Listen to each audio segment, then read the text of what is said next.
வணக்கம் and welcome back to ஜிவிஸ் creative home. இன்னைக்கு நான் இந்த வீடியோவில் உங்க கூட என்ன ஷேர் பண்ண போறேன்னு பார்த்தீங்கன்னா, ஒரு சூப்பர்பான பிரியாணி ரெசிபி தான் ஷேர் பண்ண போறேன். இந்த பிரியாணி செய்யறதுக்கு நம்மளுக்கு பாஸ்மதி அரிசி தேவையில்லை, சீரக சம்பா அரிசி தேவையில்லை. பட் வீட்டில் நம்ம யூஸ் பண்ற சாப்பாட்டு அரிசியிலேயே பாஸ்மதி ரைஸ் சீரக சம்பால செஞ்சா என்ன மாதிரியான டேஸ்ட் கிடைக்குமோ அதே டேஸ்ட் நம்ம சாப்பாட்டு அரிசி பிரியாணிலையும் கிடைக்கும். ஃப்ரெண்ட்ஸ், இந்த பிரியாணி ரெசிபி எப்படி பண்றதுன்றதை வீடியோக்குள்ள போய் டீடைலா பார்த்து தெரிஞ்சுக்கலாம் வாங்க. அதுக்கு முன்னாடி சேனலை சப்ஸ்கிரைப் பண்ணலன்னா கீழே இருக்க ரெட்ல சப்ஸ்கிரைப் பட்டனை கிளிக் பண்ணிட்டு கூடவே பெல் பட்டனையும் கிளிக் பண்ணிக்கோங்க. இப்போ வாங்க வீடியோக்குள்ள போகலாம். ஃப்ரெண்ட்ஸ், இந்த வீடியோ பார்த்தீங்கன்னா லாக்டவுனுக்கு முன்னாடி எடுத்த ஒரு வீடியோ தான். இப்போ டைம் இருந்ததுனால எடிட் பண்ணி உங்க கூட ஷேர் பண்ணிக்கிறேன். ஃப்ரெண்ட்ஸ், இந்த பிரியாணி ரெசிபி செய்யறதுக்கு ஒரு அகலமான பாத்திரத்தில் தேவையான அளவு எண்ணெய் ஊற்றிருக்கேன். எண்ணெய் கூடவே போதுமான அளவு நெய்யும் ஆட் பண்ணியிருக்கேன். ஏன்னா நெய்யோட வாசனை இருந்துச்சுன்னா இந்த பிரியாணி இன்னும் எக்ஸ்ட்ரா ஃப்ளேவர் கொடுக்குன்றதுனால நெய் அதிகமாக ஆட் பண்ணிக்கிறேன். நெய்யும் எண்ணெயும் நல்லா காஞ்சதுக்கு பின்னாடி எடுத்து வச்சிருக்க ஸ்பைஸ் ஐட்டம் எல்லாத்தையுமே போட்டுக்க போகிறேன். பட்டை, ஏலக்காய், கிராம்பு, பிரிஞ்சி இலை, லவங்கம் இது எல்லாத்தையுமே போட்டு நல்லா பொரிய விட்டதுக்கு அப்புறம் கட் பண்ணி வச்சிருக்க வெங்காயத்தையும் பச்சை மிளகாயும் ஆட் பண்ணிக்கிறேன். ஒரு டிப்பு உங்க கூட ஷேர் பண்ணிக்கிறேன். ஃப்ரெண்ட்ஸ், பச்சை மிளகா நீங்க எப்பவுமே இந்த மாதிரி பிரியாணி ரெசிபி செய்யும் போது காம்பை மட்டும் கிள்ளிட்டு முழுசாவே போட்டுக்கோங்க. கீரையெல்லாம் விட்டு போடாதீங்க. அந்த மாதிரி கீரை விட்டு போடும்போது சம்டைம்ஸ் காரம் கொஞ்சம் அதிகமாயிடும் நீங்க கீறினீங்கன்னா. இதுவே நீங்க முழுசா போட்டீங்கன்னா நீங்க போட்ட காரமே கரெக்டா பெர்ஃபெக்டா இருக்கும், நல்ல ஃப்ளேவரும் கொடுக்கும். ஸோ இஞ்சி பூண்டு பேஸ்ட்டும் வெங்காயம் கொஞ்சமா குக் ஆனதுக்கு அப்புறம் ஆட் பண்ணிக்கிறேன். எப்பவும் பிரியாணிக்கு இஞ்சி பூண்டு பேஸ்ட் ஒரு 2 to 3 டேபிள் ஸ்பூன் அளவு நீங்க எடுத்திருக்க அரிசி சிக்கனோட குவான்டிட்டிக்கு ஏற்ற மாதிரி நீங்க போட்டீங்கன்னா ஃப்ளேவர் ரொம்பவே சூப்பரா இருக்கும். அதே மாதிரி இஞ்சி பூண்டு பேஸ்ட் நல்லா வதங்கினதுக்கு பின்னாடி அடுத்த இன்கிரீடியன்ட்டை போடுங்க, இன்னும் நல்லா இருக்கும். ஸோ நான் தக்காளியை இஞ்சி பூண்டு பேஸ்ட் நல்லா வதங்கினதுக்கு பின்னாடி ஆட் பண்ணிட்டு நல்லா வதக்கிக்கிறேன். இன்னமும் நல்லா குக் ஆகிறதுக்கு கொஞ்சம் போல உப்பு ஆட் பண்ணிக்கிறேன். நான் எல்லா இன்கிரீடியன்ட்டும் கையளவு தான் போட்டிருக்கேன்.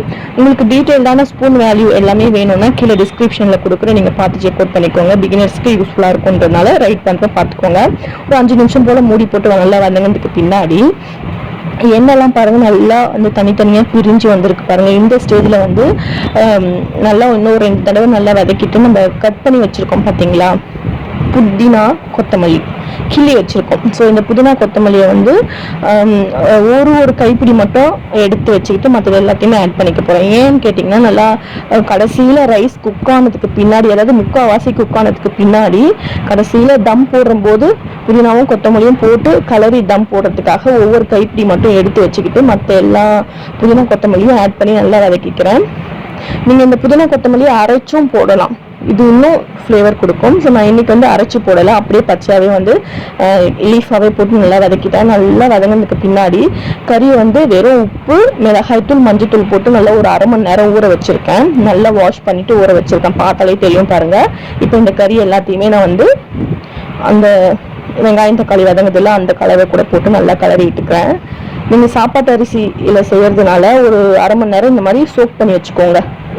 சிக்கனை உப்பு, மிளகாய் தூள், மஞ்சள் தூள்லாம் போட்டு சோக் பண்ணி வச்சுக்கோங்க. இப்போ இந்த பிரியாணிக்கு தேவையான மசாலா, கரம் மசாலா, வெறும் மிளகாய் தூள், பிரியாணி மசாலா இது எல்லாத்தையுமே ஒன்று போல போட்டு நல்லா கலரி விட்டுக்கிறேன்.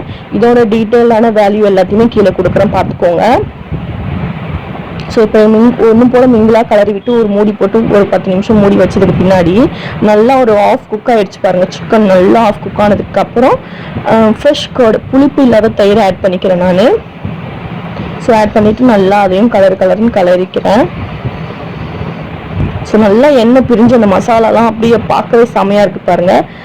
இந்த ஸ்டேஜில் பார்த்தீங்கன்னா தண்ணி ஆட் பண்ணிக்கிறேன். தண்ணி நீங்கள் எந்த அளவுக்கு எடுக்கிறீங்களோ, அதாவது அரிசி 1 கப் எடுத்தீங்கன்னா தண்ணி 2 கப் எடுக்கணும். ஸோ அந்த மாதிரி குவான்டிட்டியில் நான் தண்ணி தேவையான அளவு ஊற்றியிருக்கேன்.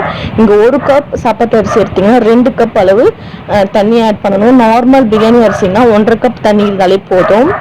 பட் சாப்பாட்டு அரிசின்றதுனால 2 கப் தண்ணி வேணும், 1 கப்புக்கு 2 கப் தண்ணி வேணும். ஸோ நல்லா ஒரு 10 நிமிஷம் போல் மூடி வச்சு கொதிச்சதுக்கு பின்னாடி நம்ம ஊற வச்சிருக்க சாப்பாட்டு அரிசியை தண்ணி எடுத்து அந்த தண்ணியில் ஆட் பண்ணிக்கலாம். இங்கே சாப்பாட்டு அரிசியை 20 to 30 மினிட்ஸ் ஊற வச்சா போதும், ரொம்ப ஊற வைக்க தேவையில்ல. ஒரு 20 to 30 நிமிஷம் ஊற வச்ச அரிசியை நல்லா தண்ணி ஃபில்டர் பண்ணி இந்த தண்ணியில் பிரியாணி தண்ணியில் ஆட் பண்ணி நல்லா ஒரு 2 தடவை கலரி விட்டுட்டு மூடி போட்டு ஒரு கரெக்டாக ஒரு 20 நிமிஷம் குக் பண்ணதுக்கு பின்னாடி பார்த்தீங்கன்னா முக்கால்வாசி குக் ஆகிடுச்சு பாருங்கள். ஸோ இப்போ லைட்டாக கலரி விட்டுக்கலாம். நான் இதில் பிரியாணி அந்த கலர் மசாலாலாம் எதுவும் போடலை ஃப்ரெண்ட், நேச்சுராகவே செஞ்சு காமிச்சிருக்கேன். கலர் எனக்கு அந்த அளவுக்கு போட பிடிக்காதுன்றதுனால கலர் போடல. இப்போ பார்த்தீங்கன்னா முக்கால்வாசி குக் ஆனதுக்கப்புறம் நான் எடுத்து வச்சேன்னு சொன்னேன் பார்த்தீங்களா, புதினா கொத்தமல்லி, அதையுமே நல்லா இந்த மாதிரி போட்டு பரப்பி விட்டுட்டு அடியிலேருந்து கொஞ்சம் சாதத்தை எடுத்து மேலே போட்டு நல்லா கிண்டிட்டு இங்கே இந்த மாதிரி ஓரத்தில் இருந்து தான் ஃப்ரெண்ட்ஸ் கிண்டி மேலே போடணும். ஏனோ தனம் கிண்டக்கூடாது, ஓரத்துலேருந்து எடுத்து கிண்டணும். இப்போ நான் கிண்டுறேன் பார்த்தீங்களா, இந்த மாதிரி கிண்டிங்கன்னா தான் அரிசி உடையாமல் வரும். இந்த மாதிரி கிண்டிட்டு நல்லா பரவலாக பரப்பி விட்டுட்டு ஒரு தட்டு போட்டு மூடி வச்சிடணும். ஒரு 10 நிமிஷத்துக்கு சிம்மில் வச்சுக்கோங்க. சிம்மில் வச்சு இந்த மாதிரி ஒரு பாத்திரத்தில் தண்ணி நிரப்பி தம் போட்டுருங்க. கரெக்டாக 10 நிமிஷம் ஆயிடுச்சு ஃப்ரெண்ட்ஸ். இப்போ திறந்து பார்க்கும்போது அவ்வளோ ஃபென்டாஸ்டிக்கான ஃப்ளேவர் இருந்தது. உங்களுக்கு பார்க்கும்போதே தெரியும் பாருங்க, நல்லா கறிலாம் அவ்வளோ குக்காக இருந்தது, செம்ம வாசனையாக இருந்தது. எப்படி குக்காக இருக்கு பாருங்க, அரிசியும் உடையாமல் நம்மளுக்கு நல்லாவே குக்காக இருக்கு. ஸோ இப்போ இதை வந்து பிளேட்டிங் பண்ணிக்கிறேன் ஃப்ரெண்ட்ஸ். ரொம்பவே சிம்பிளாக தான் ஃப்ரெண்ட்ஸ் இருக்கும் இந்த ரெசிபியோட இன்க்ரீடியண்ட்டும் செய்முறை எல்லாமே ரொம்ப சிம்பிளாக இருக்கும். நீங்களும் வீட்டில் ட்ரை பண்ணி பாருங்கள். ட்ரை பண்ணி பார்த்துட்டு எப்படி இருந்ததுன்றதை கீழே இருக்க கமெண்ட் பாக்ஸில் கண்டிப்பாக கமெண்ட் பண்ணுங்கள். இந்த வீடியோ உங்களுக்கு பிடிச்சிருந்தா லைக் பண்ணுங்கள். ரொம்பவே இன்ட்ரெஸ்டிங்காக இருந்தது, யூஸ்ஃபுல்லாக இருந்தது நீங்கள் நினச்சிங்கன்னா உங்களோட ஃப்ரெண்ட்ஸ் அண்ட் ஃபேமிலிக்கு ஷேர் பண்ணுங்கள் ஃப்ரெண்ட்ஸ். இந்த மாதிரி மோர் தென் இன்ட்ரெஸ்டிங்கான வீடியோஸ் பார்க்க சேனலில் மறக்காமல் சப்ஸ்கிரைப் பண்ணி சப்போர்ட் பண்ணுங்கள் ஃப்ரெண்ட்ஸ். மீண்டும் உங்களை அடுத்த வீடியோவில் மீட் பண்ணுற வரைக்கும் டாடா, பை பாய்.